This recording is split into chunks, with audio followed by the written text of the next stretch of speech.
Hello friends, तो फिर से स्वागत है आप सभी का आपके अपने चैनल ट्रिक फार्मेसी में। दोस्तों आज हम बात करने वाले हैं social and preventive pharmacy B pharm 8 semester के बारे में। तो पहला इसमें हमारा चैप्टर है concept of health and disease. आज इस टॉपिक को, इस चैप्टर को पूरा आज हम इस वीडियो में कंप्लीट करेंगे, वो भी फुल मस्ती के साथ। ठीक है, तो आप वीडियो के लास्ट तक बने रहिएगा, आपको ऑल कॉन्सेप्ट जो है एकदम फुल क्लियर हो जाएगा। तो आपको पहले मैं बता देना चाहता हूँ, पहले इसमें हम हेल्थ देखेंगे, डिजीज़ क्या होती है, तब इसके कॉन्सेप्ट पे जाते हैं और फिर एवोल्यूशन क्या होता है, एवोल्यूशन कैसे करते हैं उसको देखेंगे। तो पहले मान लीजिए आप 4 दोस्त हैं, आप 4 दोस्त में एक दोस्त का किसी लड़की से सेटिंग हो गया, ताज़ी ताज़ी सेटिंग हुई है। तो जब उस लड़की से सेटिंग होती है ताज़ी ताज़ी किसी भी पर्सन की, तो वो क्या करता है, वो फिज़िकली बहुत ही अपने आप को मेंटेन रखने का कोशिश करता है और मेंटली मतलब वह बहुत ही खुश रहता है। और वह अपने दोस्तों में वह आके बताता है कि देखो मेरा ये हो गया। ठीक है, तो वह बहुत ही खुश रहता है और मेंटली भी बहुत ही वह फिट रहता है और सोशली भी एकदम वेल रहता है। तो उसी को बोलते हैं हेल्थ।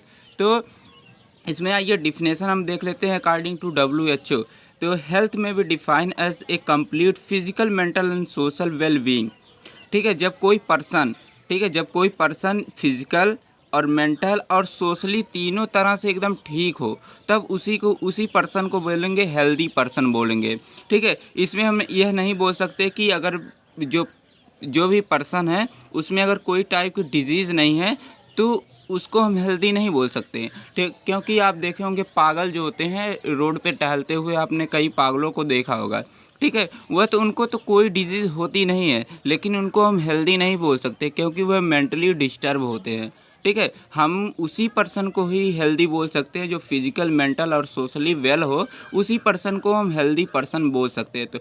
तो पहले जो हमारी डिफिनेशन दी गई थी, पुअर डिफिनेशन मतलब ओल्डेस्ट डिफिनेशन जो दी गई थी, पहले एब्सेंस ऑफ डिजीज़ को ही हम बोलते थे हेल्थ। ऐसा लेकिन नहीं है, WHO ने है जो है यह डिफिनेशन यहाँ पे आपको दी है। ठीक है, अब आगे देखते हैं यहाँ पे।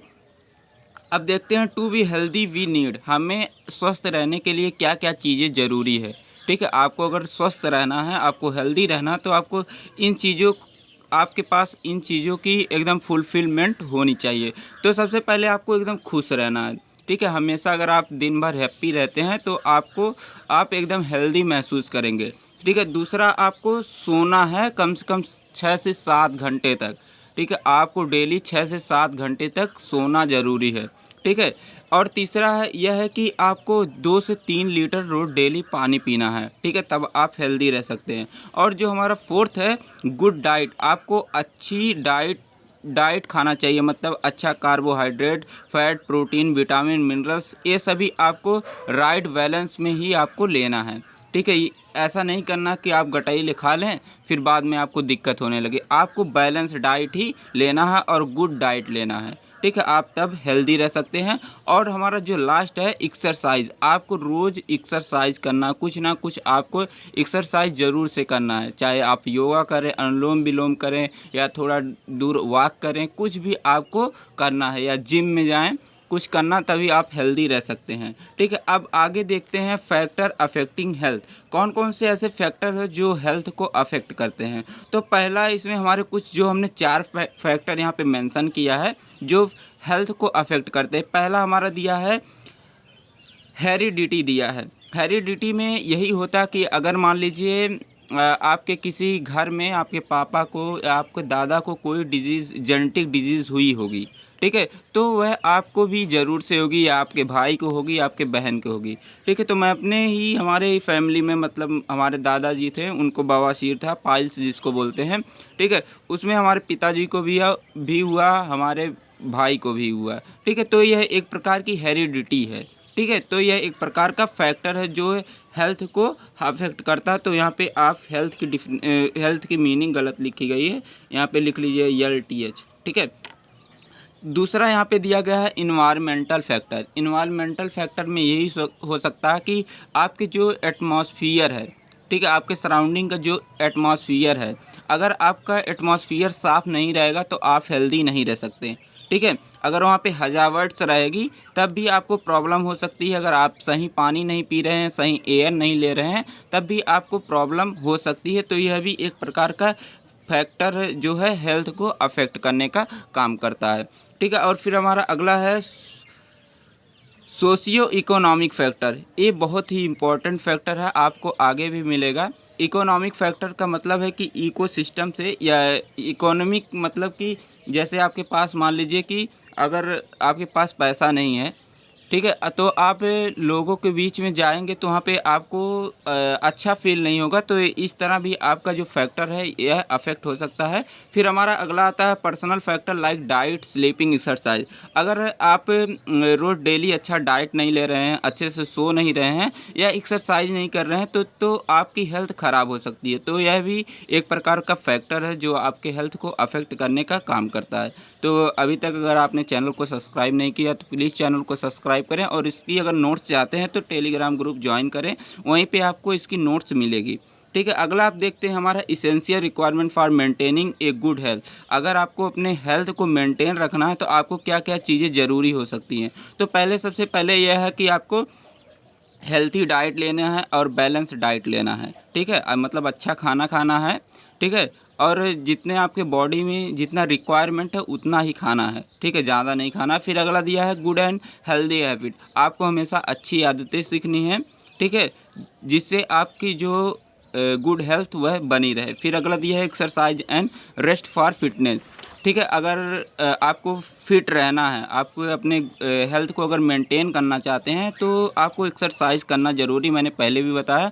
और इसके साथ साथ अगर आप एक्सरसाइज कर रहे हैं तो आप दिन भर एक्सरसाइज ही करते मत रहिए, उसमें रेस्ट भी ज़रूरी है। आप अगर कोई भी काम कर रहे हैं तो उसमें आपको रेस्ट बहुत ही इम्पॉर्टेंट फैक्ट है अगर आपको हेल्थ को मेंटेन करना है। ठीक है, अब आगे देखते हैं डिजीज़। पहले तो आपने अपनी सेटिंग कर ली थी। ठीक है, सेटिंग कर ली, मान लीजिए आपका ब्रेकअप हुआ तो उसमें क्या हुआ कि आप फिज़िकली भी डिस्टर्ब होंगे। पहले तो मान लीजिए जब आपकी सेटिंग हुई थी तब तो आप बहुत अच्छे कपड़े पहन के घूम रहे थे। ठीक है, अपने दोस्तों में मतलब सोशल में यही बता रहे थे कि मेरी सेटिंग हो गई।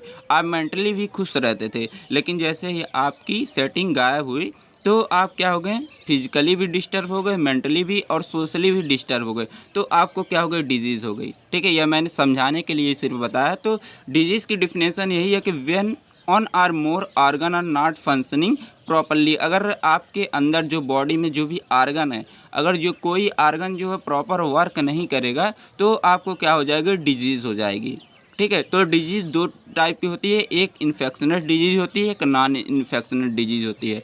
इन्फेक्शनस डिजीज़ को हम कम्युनिकेबल डिजीज़ भी बोलते हैं, इसको नॉन कम्युनिकेबल डिजीज़ बोलते हैं। इन्फेक्शनस डिजीज़ उसको बोलेंगे, जैसे मान लीजिए मुझे डिजीज़ है, मैं आपके पास चल के आया तो आपको मैंने छुआ या आपके पास मैंने छींक दिया, ठीक है, स्नीजिंग कर दिया, तो आपको भी वह डिजीज़ हो जाएगी। इसमें जो रिस्क फैक्टर होते हैं, इसमें वायरस भी हो सकते हैं, फंगी भी हो सकते हैं, बैक्टीरिया, प्रोटोजोआ, ये सभी हमारे रिस्क फैक्टर इसमें हो सकते हैं। तो यहाँ इसमें कम्युनिकेबल डिजीज़ का, जैसे इन्फेक्शनल डिजीज़ का जो एग्जांपल मैंने लिखा, टीबी है। अगर किसी पर्सन को टीबी है, आपके पास गया, आपके पास खांस दिया, रोज़ आपके पास सो रहा है, खांस रहा है, सब कुछ कर रहा है, तो आपको भी होने का चांस है। तो यहाँ पे मलेरिया है या HIV, एड्स है, ये सभी इन्फेक्शनल डिजीज़ यहाँ पे मेंशन किया गया है। नॉन इन्फेक्शनल डिजीज़ जो होता है, यह जो होता है ये छूने ऊने से नहीं होता है। ठीक है, यह मतलब किसी अदर कारण होता है, जैसे आपने सुना होगा हार्ट डिजीज़, BP, कैंसर, ये सब जो होते हैं कम्युनिकेबल डिजीज़ नहीं होते हैं। ठीक है, तो यहाँ पे इसकी डिफिनेशन आप यहाँ से लिख सकते हैं। ठीक है, फिर आगे हम बात करते हैं। आगे जो हमारा यहाँ पे दिया गया है कॉन्सेप्ट ऑफ हेल्थ।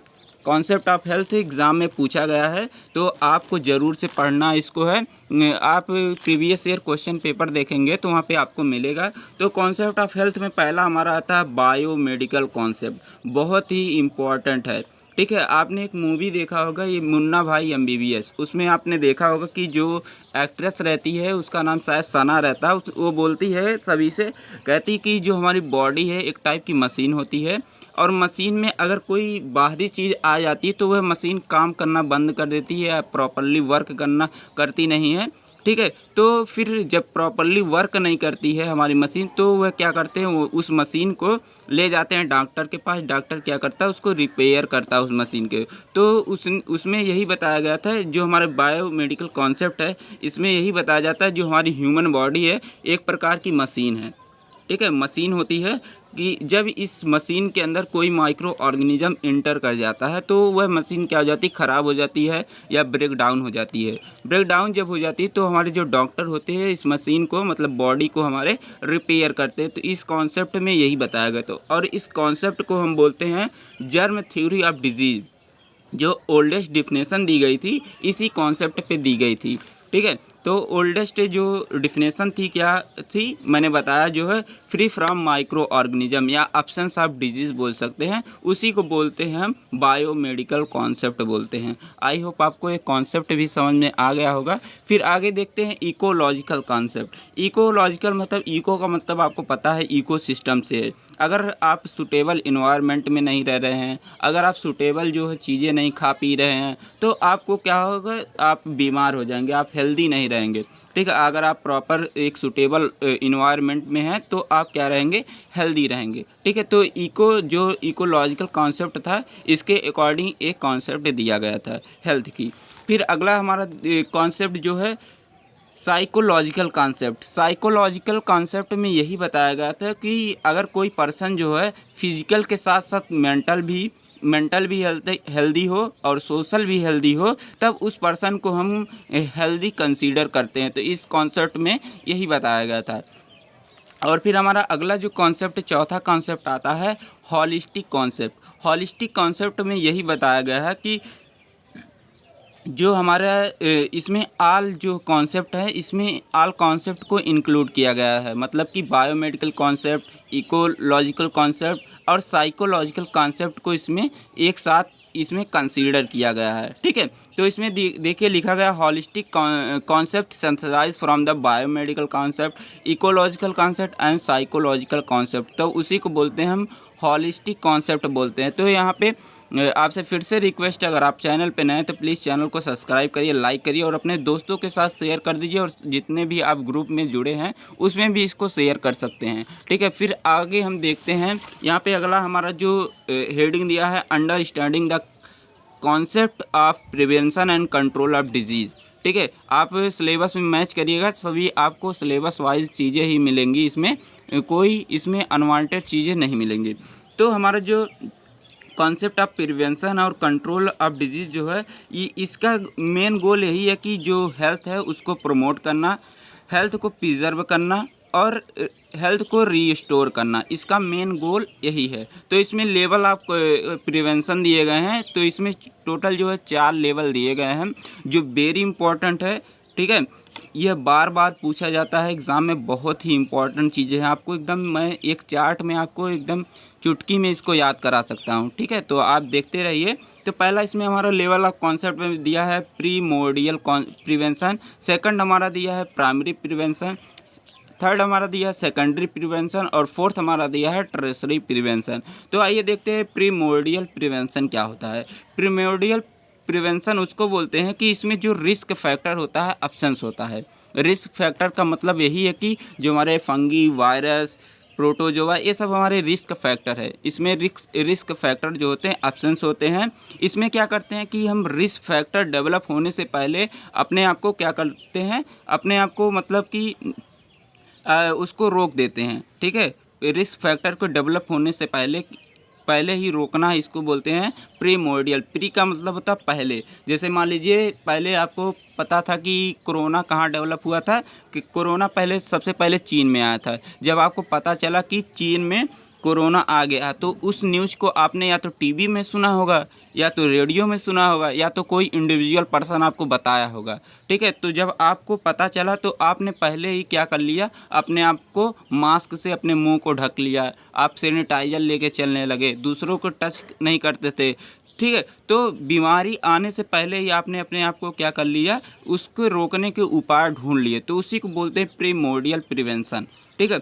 तो प्रीमोर्डियल जो प्रिवेंशन है इसके मेन इंटरवेंशन जो है, पहला हमारा मास एजुकेशन है, सेकंड हमारा आता है हमारा इंडिविजुअल एजुकेशन आता है। मास एजुकेशन में यही बताया गया कि इसमें जो भी एजुकेशन है आपको पूरे लार्ज ग्रुप को मिलेगी। लार्ज ग्रुप को कैसे मिलेगी? या तो टीवी के द्वारा मिलेगी, टीवी पे जो न्यूज़ आते हैं उसके थ्रू मिलेगा, या तो रेडियो पे जो भी न्यूज़ आते हैं उसके थ्रू आपको मिलेगा। जैसे आपने सुना होगा कि धूम्रपान करने से आपको लंग्स कैंसर हो सकते हैं, तो आपने ये टीवी पे सुना होगा अक्सर, ठीक है।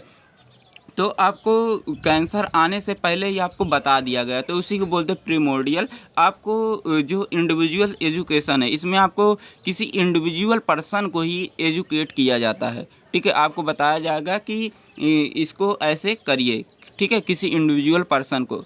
अब बात करते हैं प्राइमरी प्रिवेंशन के बारे में। प्राइमरी जो प्रिवेंशन है इसमें कोरोना मान लीजिए कि आ गया आपके देश में, अब चीन से आ गया, यात्रियों के थ्रू आपके देश में आ गया। अब क्या करेंगे? तो जब आ गया वो कोरोना, तो आपको मतलब रिस्क फैक्टर प्रेजेंट हो गया हमारे देश में, लेकिन हमें अभी कोई डिजीज़ कॉज नहीं कर रहा, तो उसी को बोलते हैं प्राइमरी प्रिवेंशन बोलते हैं। तो अभी प्राइमरी प्रिवेंशन का एक मेन जो डिफिनेशन है उसको भी मैं आपको दिखाऊंगा। तो इसमें जो मैंने लिखा रिस्क फैक्टर इसमें प्रेजेंट होंगे, तो प्रीमोर्डियल में क्या था? एब्सेंट था। इसमें प्रेजेंट हो गए हैं लेकिन डिजीज़ कॉज नहीं कर रहे हैं, तो उसी को बोलेंगे प्राइमरी प्रिवेंशन बोलेंगे। इसमें क्या दो मेन कंपोनेंट होते हैं। पहला हमारा होता है हेल्थ प्रमोशन।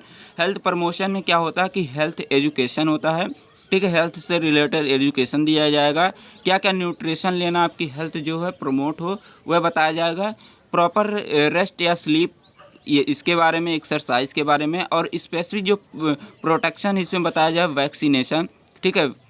तो आपको जब पता चला था कि कोरोना हमारे देश में आ गया है तो सब लोग वैक्सीनेशन लेना स्टार्ट कर दिए थे। मतलब अपने देश में आ गया, देश में आने के बाद उस वह जो है कोरोना हमारे ऊपर इफ़ेक्ट नहीं कर रहा है, उसके पहले ही हमने क्या कर लिया? वैक्सीनेशन करवा लिया, ठीक है। और सप्लीमेंट ऑफ विटामिन, कंट्रासेप्शन, ठीक है। कंट्रासेप्शन के लिए आपने सुना होगा कंडोम का यूज़ करते हैं, ठीक है। मॉस्किटो नेट्स, ठीक है, मच्छरों से बचने के लिए हम क्या करते हैं? मॉस्किटो नेट का यूज़ करते हैं। तो मेन डिफिनेशन जो प्राइमरी प्रिवेंशन का है तो इसी को आपको लिखना है एग्ज़ाम में, ठीक है। तो आपके लिए यह बहुत ही इंपॉर्टेंट है।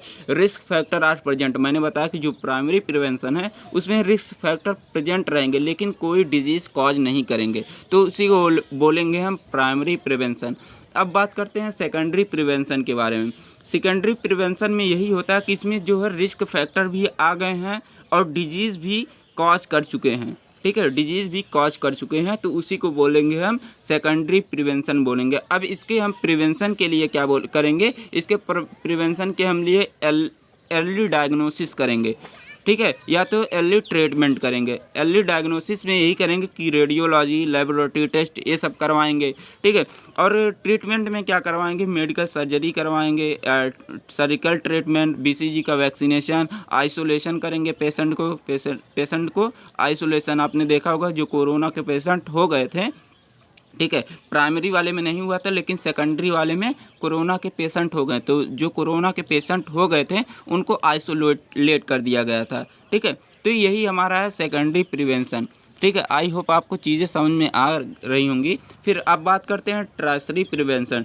टर्शरी प्रिवेंशन में यही है कि इसमें जो हमारा रिस्क फैक्टर है वह आ चुका है, डिजीज़ भी कॉज कर चुका है और डिसेबिलिटी भी कॉज कर चुका है, तो उसी को बोलते हैं टर्शरी प्रिवेंशन। इसके प्रिवेंशन के लिए हम क्या करते हैं कि हम जो है डिसेबिलिटी को हम कम करने की कोशिश करते हैं, ठीक है। इसके इंटरवेंशन के लिए हम डिसेबिलिटी को रिड्यूस करते हैं और रिहेबिलिटी करते हैं, ठीक है। डिसेबिलिटी का मतलब होता है कैन नॉट वॉक, ठीक है, उसी को बोलते हैं डिसेबिलिटी बोलते हैं, ठीक है। तो इसको मैं आपको चुटकियों में अब याद कराने वाला हूँ इस टेबल से, ठीक है। अगर इस टेबल को आपने याद कर लिए तो आपको जो जितने भी लेवल हैं वो सभी लेवल आपको याद हो जाएंगे। तो यहाँ पे देखिए चारों लेवल लिखे गए हैं, प्राइमरी, प्रीमोर्डियल, प्राइमरी, सेकेंडरी और टर्शरी। देखिए प्रीमोर्डियल में हमने बताया कि इसमें रिस्क फैक्टर एब्सेंट रहेंगे। जब रिस्क फैक्टर एब्सेंट रहेंगे तो इसमें कोई डिजीज़ नहीं होगी, ना तो डिसेबिलिटी होगी। तो इसके हम इंटरवेंशन के लिए क्या करेंगे? आप मास एजुकेशन पढ़े हैं और इंडिविजुअल पढ़े हैं, आप पीछे जाके देख सकते हैं। अब बात करते हैं प्राइमरी प्रिवेंशन। प्राइमरी प्रिवेंशन में जो हमारा रिस्क फैक्टर है यह भी आ चुका है लेकिन हमें डिजीज़ नहीं कॉज कर रहा है, ठीक है, कोई डिजीज़ नहीं कर रहा है। तो हम अभी पहले इसके पहले भी देखा था प्राइमरी प्रिवेंशन में, तो इसमें डिसेबिलिटी नहीं आएगी। तो इसके हम इंटरवेंशन के लिए क्या करते हैं, हेल्थ प्रमोशन करते हैं, स्पेसिफिक प्रोटेक्शन करते हैं। ठीक है, आप सेकेंडरी प्रिवेंशन की बात करते हैं, इसमें जो रिस्क फैक्टर प्रेजेंट रहेगा, डिजीज भी प्रेजेंट रहेगी जिसमें, लेकिन इसमें डिसेबिलिटी नहीं आएगी। तो इसके क्या करते हैं, इसके इंटरवेंशन के हम अर्ली डायग्नोसिस एंड ट्रीटमेंट करते हैं। ठीक है, अब बात करते हैं हम टर्शरी प्रिवेंशन। इसमें हमारी जो रिस्क फैक्टर अब्सेंट प्रेजेंट रहेगा, डिजीज़ भी प्रेजेंट रहेगी और डिसेबिलिटी भी प्रेजेंट रहेगी। तो इसके हम इंटरवेंशन के लिए क्या करते हैं कि डिसेबिलिटी को रिड्यूस करने का काम करते हैं और इसके साथ साथ रिहेबिलिटेशन भी करते हैं। तो उसी को हम बोलते हैं टर्शरी प्रिवेंशन बोलते हैं। आई होप आपको कॉन्सेप्ट क्लियर हो रहे होंगे। ठीक है, अगर आपको कॉन्सेप्ट क्लियर हो रहा है तो प्लीज़ चैनल को सब्सक्राइब करिए, लाइक भी करिए और अपने दोस्तों के साथ भी शेयर कर दीजिए ताकि वह भी एग्ज़ाम में 8वें सेमेस्टर में आसानी से पास हो सकें। जैसे मैंने 7 सेमेस्टर के कंप्लीट किए थे वैसे ही मैं 8 सेमेस्टर के भी कंप्लीट करूंगा। आप बस ट्रिक फार्मेसी चैनल से जुड़े रहिए। ठीक है, अब बात करते हैं कॉन्सेप्ट ऑफ डिजीज़ कंट्रोल। आपने इसके पहले जो पढ़ा है कि कॉन्सेप्ट ऑफ प्रिवेंशन पढ़ लिया, अब हमें पढ़ना कंट्रोल ऑफ डिजीज़, कैसे डिजीज़ को कंट्रोल करेंगे। ठीक है, तो इसमें क्या करेंगे, पहले हम देख लेते हैं इसमें क्या लिखा गया। Disease control is reducing transmission of disease agent a low level that it cause to be public health problem. इसमें क्या होता है कि हमें जो भी हमारे रिस्क फैक्टर हैं, जो हमें क्या कर रहे हैं, हमारे हेल्थ को प्रॉब्लम कॉज कर रहे हैं, उसी को हमें कंट्रोल करना है। ठीक है, इस हेडिंग में हमें यही पढ़ना है। तो आगे हम देखते हैं। तो इसमें हमारा पहला जो आता है कंट्रोलिंग द रिजर्वायर। ठीक है, कंट्रोलिंग द रिजर्वायर में पहला हमारा आता है एपिडर्मोलॉजिकल इन्वेस्टिगेशन। इसमें यही होता है कि हमें जो रिस्क फैक्टर है, रिस्क फैक्टर कौन सा है, ठीक है, उसके बारे में पहले से हम उसको इन्वेस्टिगेट कर लेते हैं। ठीक है, रिस्क फैक्टर जो होता है कौन सा रिस्क फैक्टर है।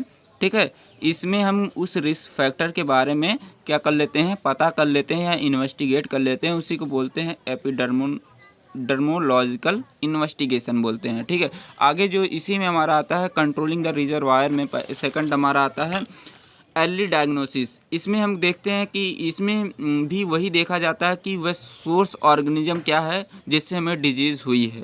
ठीक है, वह सोर्स ऑर्गेनिज्म क्या है जिससे हमें डिजीज़ हुई है, उसके बारे में हम इसमें पता करते हैं। ठीक है, फिर अगला हमारा है आइसोलेशन। आइसोलेशन में क्या करते हैं कि हम जो भी पर्सन, इन्फेक्टेड पर्सन जो है, उसको क्या करते हैं कि वह दूसरे पर्सन को डिजीज़ कॉज ना कर सके। ठीक है, दूसरे पर्सन को डिजीज़ ना पहुंचा सके, इसलिए उसको हम क्या करते हैं, किसी एक जगह उसको आइसोलेट करने का काम करते हैं। ठीक है, फिर हमारा नोटिफिकेशन। आपने नोटिफिकेशन मोबाइल में भी देखा होगा नोटिफिकेशन, ठीक है, या टीवी पे देखा होगा नोटिफिकेशन। आपको जो भी डिजीज़ कंट्रोल रिलेटेड नोटिफिकेशन है आपको उस पर दी जाती है। ठीक है, अब अगला दिया है क्वारंटाइन। क्वारंटाइन आपने देखा होगा, कोरोना समय में सभी क्वारंटाइन थे अपने अपने घरों में। ठीक है, कोरोना के समय लोग अपने घरों में क्वारंटाइन थे ताकि कोई हेल्दी पर्सन डिजीज़ पर्सन के कांटेक्ट में ना आए। ठीक है, अगला फिर हमारा जो सेकंड दिया है इंटरप्शन ऑफ द ट्रांसमिशन। इसमें क्या होता है कि पहला हमारा दिया है सस्पेक्टेबल होस्ट दिया है। ठीक है, कुछ पर्सन ऐसे होते हैं कि वे धूल मिट्टी में जाते हैं, उन्हें जो होती है छींक आने लगती है या खांसी आने लगती है, तो वह क्या होते हैं, बीमार हो जाते हैं। और दूसरे पर्सन के वह जब कांटेक्ट में जाते हैं तो उन्हें भी बीमार पहुंचा देते हैं। ठीक है, तो इसको हमें क्या करना है, कंट्रोल करने का काम करना है। तो पर्सनल को क्या करना है, प्रॉपर हाइजीन करना ज़रूरी बहुत है। ठीक है, जिससे हम कंट्रोल कर सकते हैं डिजीज़ को। फिर अगला हमारा दिया है एक्टिव इम्यूनाइजेशन। एक्टिव इम्यूनाइजेशन में इसमें जब हमारी बॉडी है डिजीज़ से लड़ नहीं पाती तो इम्यूनिटी बूस्ट करने के लिए वैक्सीन देते हैं। तो आप इम्यूनिटी बूस्टर आपने वैक्सीन लगवाई भी होगी तो आप जान रहे होंगे। तो पैसिव इम्यूनिटी क्या होती है कि इम्यूनाइजेशन, पैसिव इम्यूनाइजेशन उसको बोलते हैं जब हमें बहुत ज़्यादा इम्यूनिटी की ज़रूरत होती है तो हम पैसिव इम्यूनाइजेशन का यूज़ करते हैं। ठीक है, फिर हमारा है कीमोप्रोफाइलैक्सिस में यही क्या करते हैं कि हम डिजीज़ को प्रिवेंट करने के लिए हम अलग अलग टाइप के ड्रग का यूज़ करते हैं। तो ठीक है। तो यही हमारा है कॉन्सेप्ट ऑफ डिजीज़ कंट्रोल। फिर आगे हम बात करते हैं जो हमारा अगली हेडिंग है सोशल कॉजेज़ ऑफ डिजीज़।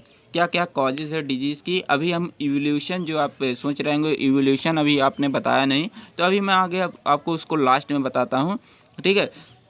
पहले देख लेते हैं social causes of disease. Social causes of disease में इसमें हमारा जो दिया गया है, पहला हमारे 4 इसमें सोशल कॉजेज दिए गए हैं जो डिजीज़ को कॉज करते हैं। पहला हमारा दिया है सोशियो इकोनॉमिकल स्टेटस, सेकंड हमारा दिया गया है फिजियोलॉजिकल रिस्क फैक्टर, फिर हमारा दिया गया बिहेवियरल रिस्क फैक्टर, फिर हमारा दिया साइकोसोशल रिस्क फैक्टर, ठीक है। तो इन सभी के बारे में एक एक करके हम देखते हैं। पहले हमारा आता है सोशियो इकोनॉमिकल स्टेटस।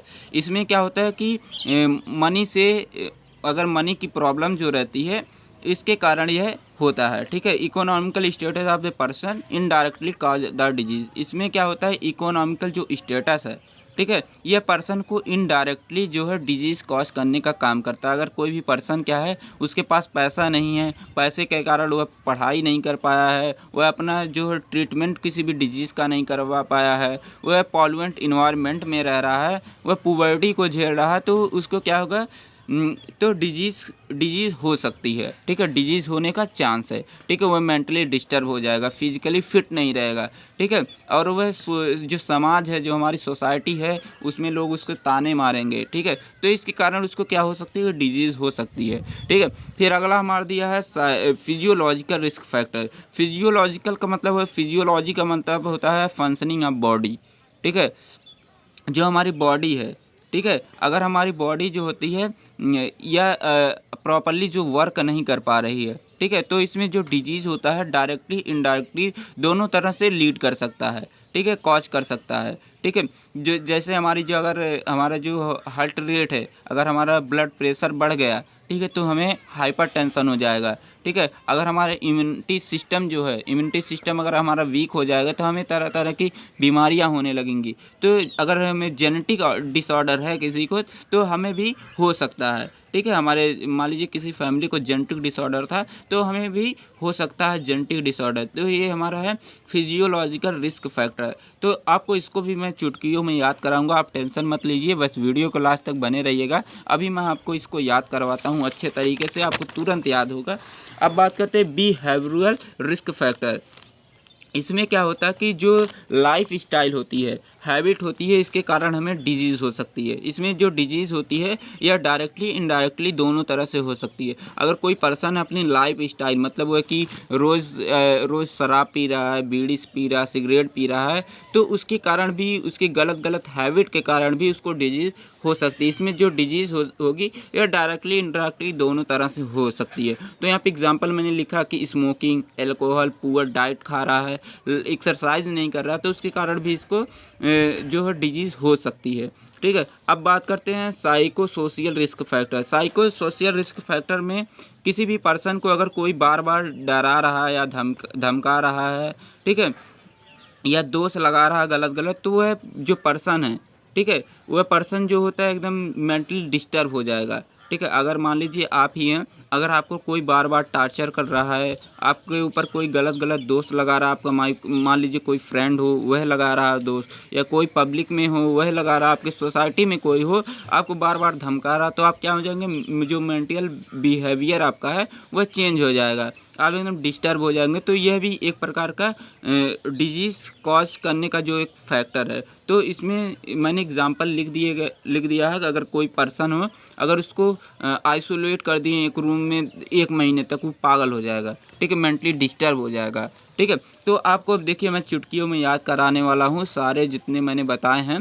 पहले हमारा आता है सोशियो इकोनॉमिकल स्टेटस, सेकंड हमारा है फिजियोलॉजिकल रिस्क फैक्टर, थर्ड हमारा बिहेवियरल रिस्क फैक्टर, फिर हमारा है साइको सोशल रिस्क फैक्टर। जो हमारा सोशल, अगर मान लीजिए किसी भी पर्सन के पास अगर पैसे की कमी है, ठीक है, अगर उसके पैसे की कमी है तो आपको लोग दोस्त नहीं बनाएंगे, आपको सोसाइटी में लोग अच्छे से जीने नहीं देंगे, आपको ऊपर लोग दबाव डालेंगे, तो आप क्या हो जाएंगे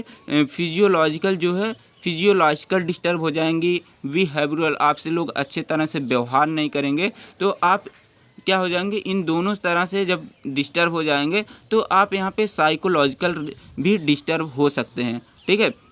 साइको सोशल भी डिस्टर्ब हो सकते हैं। अगर आप गरीब हैं तो आपको लोग बहुत ही प्रताड़ित करते हैं, आपको लोग बहुत डराते धमकाते हैं, तो आप इस तरह भी डिजीज़ हो सकती है। तो यह क्या है, एक प्रकार का इनडायरेक्टली है, ठीक है। इनडायरेक्ट पहले तो ए हुआ तब इसके बाद ए हुआ तब ए हुआ, तो एक प्रकार का इनडायरेक्टली डिजीज़ कॉज करने का काम कर रहा है, ठीक है।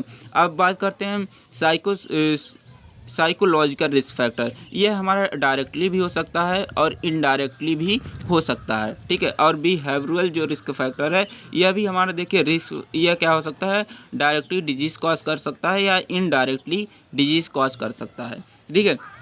और हमारा जो साइको सोशल रिस्क फैक्टर है, ये हमारा डायरेक्टली जो है डिजीज़ कॉज करने का काम करता है। तो आप इसको बना के ऐसे लिख सकते हैं, ठीक है। अब बात करते हैं सोशल प्रॉब्लम ऑफ सिक, ठीक है। सिक मतलब होता है बीमारी, ठीक है। तो अगर कोई भी पर्सन जो है फिजिकल या मेंटल दोनों तरह से मान लीजिए इल है, ठीक है, तो उसमें क्या होगा कि वह उसके अंदर ऐसा नहीं होगा कि वह समाज से मिलजुल सके, ठीक है। अगर कोई पर्सन है, मान लीजिए कोई पर्सन है, वह मेंटली डिस्टर्ब है, वह फिजिकली डिस्टर्ब है, ठीक है, वह जो समाज से मिलने जुलने में असक्षम रहता है, तो उसी को बोलते हैं सिक बोलते हैं, ठीक है। तो पहला इसमें 7 प्रॉब्लम जो होते हैं, 7 प्रॉब्लम दिए गए हैं जो सिक को कॉज करता है। पहला इसमें दिया गया है इलिटरेसी दिया है, ब्रेन ड्रेन दिया है, एम्प्लॉयमेंट प्रॉब्लम दिया है, सोशल रिलेशनशिप दिया है, ठीक है। फिर आगे हमारा दिया गया है लॉस ऑफ इंडिपेंडेंस दिया है, कम्युनिकेशन प्रॉब्लम दिया है, डेनिंग प्रॉब्लम दिया है। पहले हम बात करते हैं एक एक के बारे में देख लेते हैं। पहला हमारा दिया है इलिटरेसी दिया गया है। इलिटरेसी में यही होता है कि अगर कोई पर्सन एजुकेटेड नहीं है, ठीक है, मान लीजिए कोई कारणवश उसको अच्छी शिक्षा नहीं मिल सकती है, तो वह समाज में लोगों से मिलने में बहुत ही गिल्टी फील करता है, ठीक है। आप देखे होंगे जिसको पढ़ना लिखना नहीं आता है, वो बड़े बड़े लोगों के बीच में कुछ बोलने की हिम्मत नहीं करता है, सोसाइटी में कुछ बोल नहीं पाता है, जिसके कारण वह मेंटली जो होता है डिस्टर्ब हो जाता है या अपने आप को स्ट्रेस फील करता है, तो उसके कारण वह क्या हो जाता है, सिक हो जाता है, बीमार हो जाता है। तो रीज़न क्या क्या है, रीज़न हमारा पहला कि मान लीजिए उसको जब वो पढ़ाई कर रहा था तो उसको अच्छे से पढ़ना नहीं आ रहा था, इसलिए वह पढ़ाई छोड़ दिया होगा, ठीक है। या तो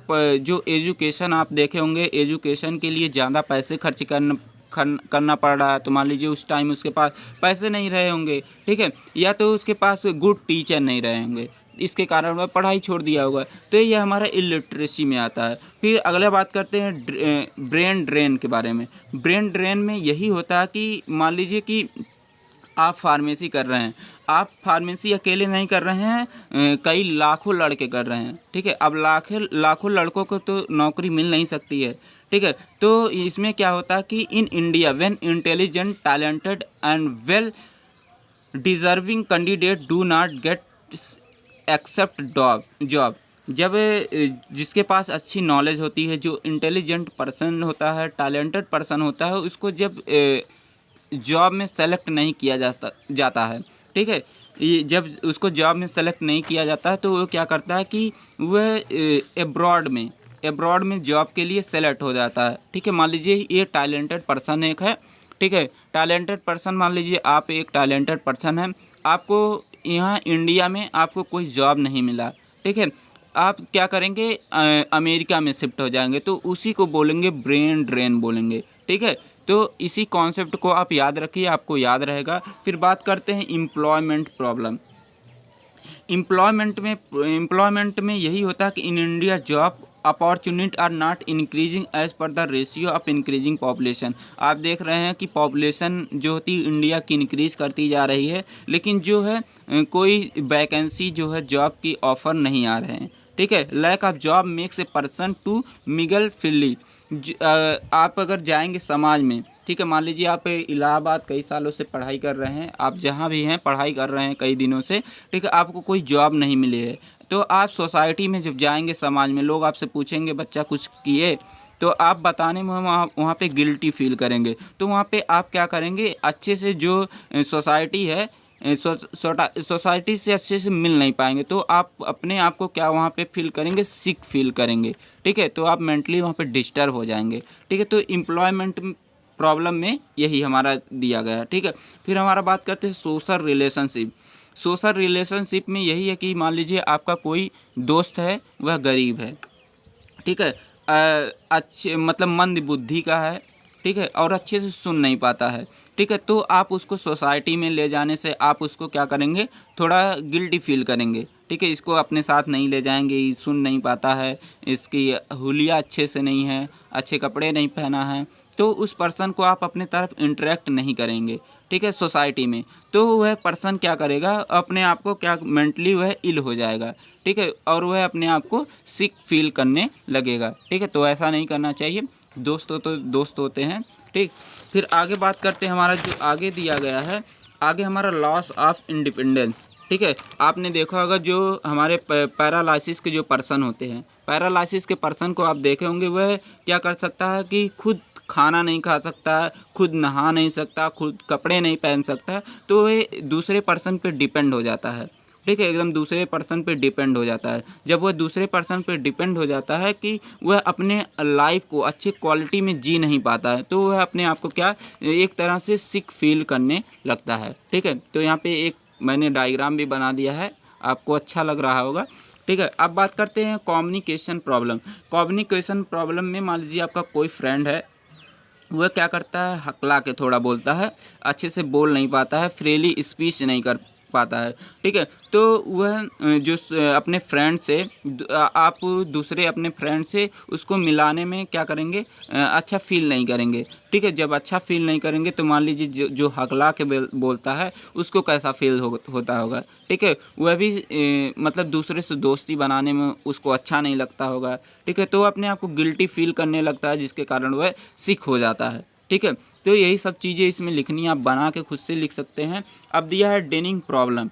डेनिंग प्रॉब्लम में यही दिया गया है कि people who have chronic illness need special diet और कंट्रोल डाइट।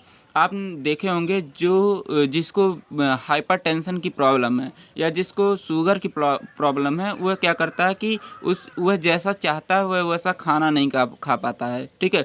अगर वह कहीं पे जाता है, मान लीजिए कोई शुगर का पेशेंट है, कहीं पे रिश्तेदारी में गया है, कोई रिलेशन में गया है, तो वहाँ पे वो उसको कहना पड़ेगा कि थोड़ी चाय बनाइएगा तो उसमें शक्कर न डालिएगा, ठीक है। अगर आप खाना बना रहे हैं तो उसमें ज़्यादा नमक ना हो, तो ये सब करने में बहुत ही अच्छा फील नहीं करता, जिसके कारण वह अपने आप को सिक फील करने लगता है। तो आपको इन चीज़ों को लिख लेना। तो हमारी लास्ट हेडिंग एक और बची है, इसमें लास्ट हेडिंग जो मैंने बताया कि इवोल्यूशन ऑफ पब्लिक हेल्थ, ठीक है। 7 मार्क्स में 2022 में यह क्वेश्चन पूछा गया था, तो आपको इसको ज़रूर से याद करना है। इसमें क्या किया जाता है कि जो हेल्थ से रिलेटेड जो पब्लिक हेल्थ है, चाहे आपकी कंट्री का हो, ठीक है, पब्लिक हेल्थ जो होता है उसके बारे में इंफॉर्मेशन इसमें कलेक्ट किया जाता है एक सिस्टमेटिक तरीके से, ठीक है। उसी को बोलते हैं इवोल्यूशन ऑफ पब्लिक हेल्थ, ठीक है। तो इसमें क्या क्या रीज़न हो सकते हैं, क्या क्या चीज़ें हो सकती है, यहाँ पे लिखा गया है रीज़न बिहाइंड डेवलपिंग फ्रेमवर्क, ठीक है। तो इसमें आप इसको लिख सकते हैं, इसमें कुछ करना नहीं है आपको, ठीक है। आगे दिया है requirement for the evolution of public health. क्या क्या रिक्वायरमेंट होती है अगर किसी भी पब्लिक हेल्थ की इवोल्यूशन करना है, ठीक है, उसके हेल्थ का इवोल्यूशन करना, पहले इवोल्यूशन एक्सपर्ट होना चाहिए, ठीक है, CD स्टाफ होना चाहिए, central state and local public health official होना चाहिए, public health program manager and staff होना चाहिए, public health organisation representative and teachers होने चाहिए, और हमारा अगला पब्लिक प्राइवेट वॉलंटियर्स होने चाहिए। ये सभी रिक्वायरमेंट है, ठीक है। अब दिया गया है टाइप ऑफ इवोल्यूशन। क्या क्या टाइप है इवोल्यूशन की, पहला हमारा है पॉसिबिलिटी इवोल्यूशन। इसमें क्या होता है कि इसमें हम देखते हैं जो हमारा गोल है और जो ऑब्जेक्टिव है, उसमें उस प्रोग्राम में उसको हमने अटेंड किया है कि नहीं, ठीक है। उसमें अगर हमने उस प्रोग्राम तक हमने रीच किया है वहाँ पर, तो उसको बोलते हैं पॉसिबिलिटी इवोल्यूशन बोलते हैं।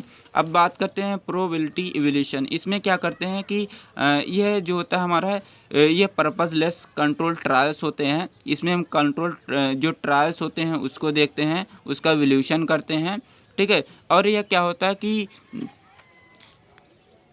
इसमें जो होता है कि यह हमारा जो होता है कि यह स्ट्रॉन्गर टाइप का इवोल्यूशन होता है। आपको यह चीज़ें आपको याद रखनी है, ठीक है। इसमें जो ट्रायल होते हैं, क्लिनिकल ट्रायल होते हैं, उसको कंट्रोल करने का काम किया जाता है, ठीक है। आपको इसको यहाँ से लिख लेना है, ठीक है। और हमारा जो एडिक्यूसी इवोल्यूशन जो हमारा तीसरा दिया है, इसमें एडिक्यूसी इवोल्यूशन दिया है। यह भी हमारा एक प्रकार का पॉसिबिलिटी इवोल्यूशन की तरह ही होता है। इसमें क्या होता है, गोल और ऑब्जेक्टिव को हम क्या करते हैं, उसको अटेन करने का काम करते हैं। इसमें कोई सिंपल चीज़ें इसमें रिक्वायर नहीं होती है, ठीक है। तो आपको यहाँ से इसको लिख लेना है। तो फर्स्ट चैप्टर हमारा कंप्लीट हुआ। आपको अगर कोई भी डाउट हो तो आप कमेंट बॉक्स में ड्रॉप कर सकते हैं। अगले वीडियो में इसका सलूशन भी आपको मिल जाएगा। अब मिलते हैं हम नेक्स्ट वीडियो में नेक्स्ट चैप्टर के साथ। Thank you, take care, bye bye. मिलते हैं नेक्स्ट वीडियो में।